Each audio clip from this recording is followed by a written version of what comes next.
They say you can't keep a good idea down, and that's certainly true of the chain-driven bicycle, which is such a hit in Europe that it soon finds its way to the US.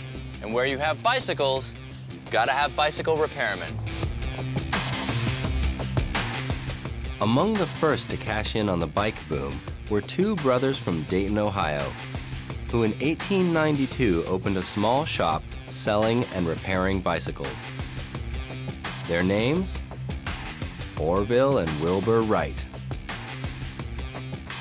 And this is it, the Wright brothers' original workshop, right down to the smallest wheel nut. And preserved by none other than Henry Ford, who moved the whole thing here to the Ford Museum in Dearborn, Michigan. The Wright brothers were good businessmen, and within a few years, not only had they built up a modest empire of 6 shops, they'd even started manufacturing. But bicycles aren't the Wright brothers' real passion. By 1896, a new craze is sweeping Europe, and they decide to get in on it. And what is this craze? Flight. While they started with gliders, the brothers quickly turned their attention to powered flight. This is the design they came up with. This is a replica of the Wright brothers' first powered airplane, the Wright Flyer. It's just incredible to think that they trusted their lives to what's basically a bundle of sticks, wires, and canvas. But the Wright brothers created a problem for themselves: how to get power from the engine to these 2 propellers on either side of it. Now, the solution they found came from a technology that they were very familiar with and had been using for years in their bicycles: the chain drive.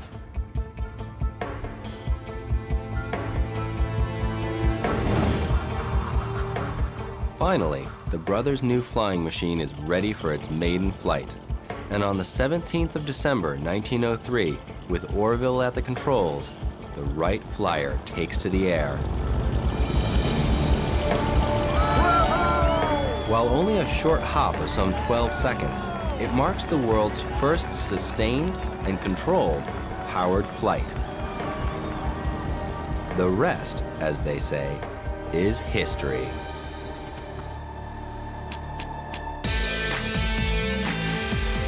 In a little over 100 years, air travel has transformed the way we live. With over 7,000 planes in the skies above America at any one time, it's estimated that more Americans have flown than own a car. A transport revolution that has changed the nature of trade, tourism, and business forever.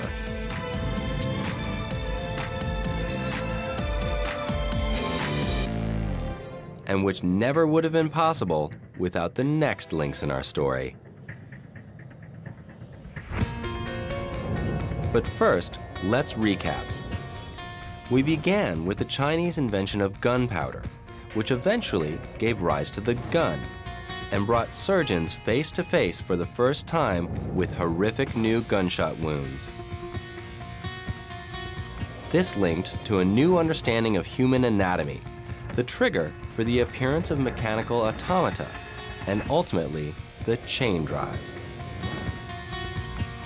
The simple but crucial technology behind the creation of the safety bicycle, the invention which gave the Wright brothers the expertise to develop the airplane.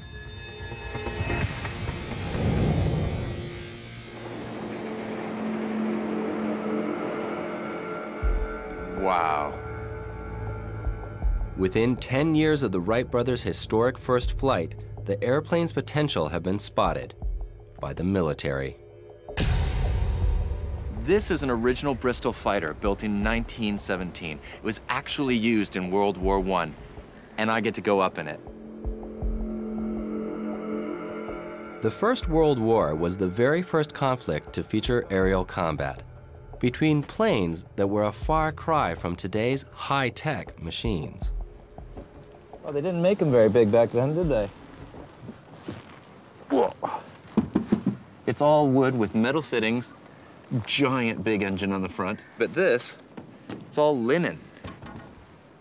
So it's a tremendously efficient use of materials, but it does mean that you've not got very much between you and the ground. 3, 2, 1, go.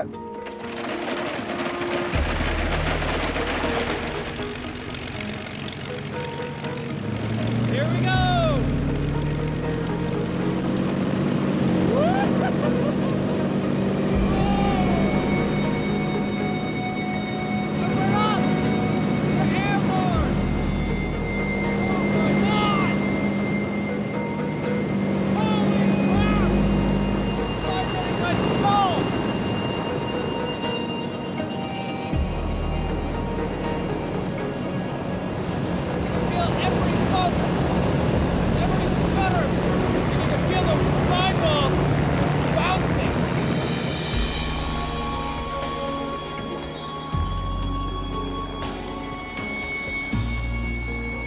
While this plane might be little more than wood and canvas, back in 1917 it was about as cutting edge as you could get.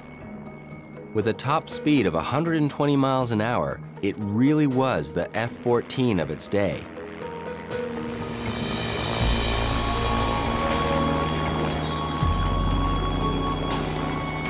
But before someone had the idea of mounting guns on them, planes were originally used to direct artillery and establish the enemy's layout and strength. Obviously, planes are enormously effective for long-range reconnaissance, spotting artillery. From here, I can literally see for miles. Then came other roles. It turns out that planes are enormously useful for dropping things, like leaflets or bombs. In fact, such was the plane's versatility that by the end of the war, it was clear to some that the future of modern warfare lay not on the ground or at sea, but in the air.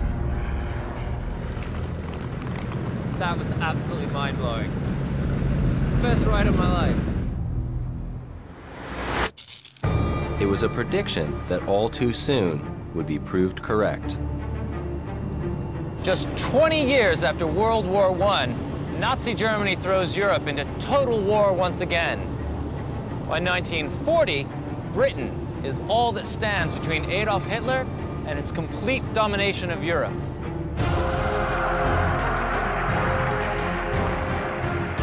But even though totally outmanned and outgunned, Britain still had a trick up her sleeve.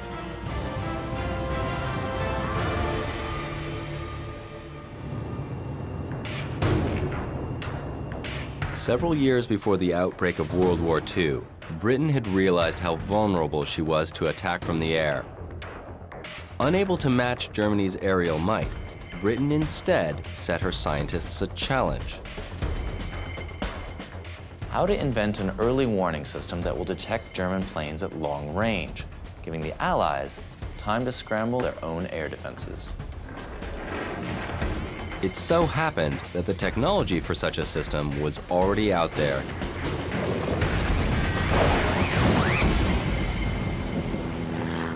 One of the biggest dangers facing early aviators is the electrical thunderstorm, which can disrupt equipment and even bring a plane down. By 1915, British scientist Robert Watson-Watt is working on a system to detect the radio waves given off by lightning flashes. His only problem is finding a way to display that signal so that pilots can take avoiding action. This is where Watson-Watt has a stroke of genius, using a cathode ray tube like this. Now, the cathode ray tube, just like you'd find in an old television set, has a phosphorescent coating on the front. This coating has a long-lasting glow, so even a nearly instantaneous lightning strike will show on the screen for several seconds. And if they could detect lightning strikes, then why not aircraft? And so in 1935, Watson-Watt converted his lightning detector into a system that could pick up reflected radio waves aimed at flying planes. They call the system radio detection and ranging, which soon gets shortened to the name we know today, radar. And this is a radar detection screen. And these blips here are incoming enemy planes. Now, this is exactly how a radar operator would have seen them.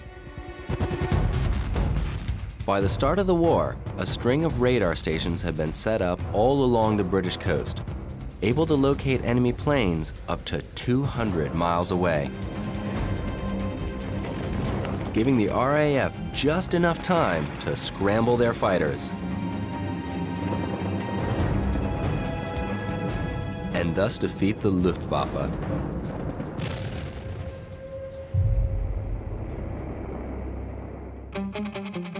"70 years on, radar technology remains crucial to all modern air travel, from traffic control to anti-collision systems. But back in the 1950s, radar, and in particular the cathode ray tube, was the inspiration behind a completely unrelated technology, a million miles away from the world of commercial aviation.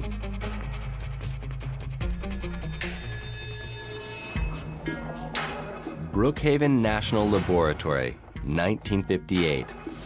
And Willie Higginbottom, a nuclear physicist, decides that the lab's annual visitors' days have become deadly boring. So he invents a way of livening them up. Using a bunch of primitive electronics and an old cathode ray oscilloscope that he has lying about the place,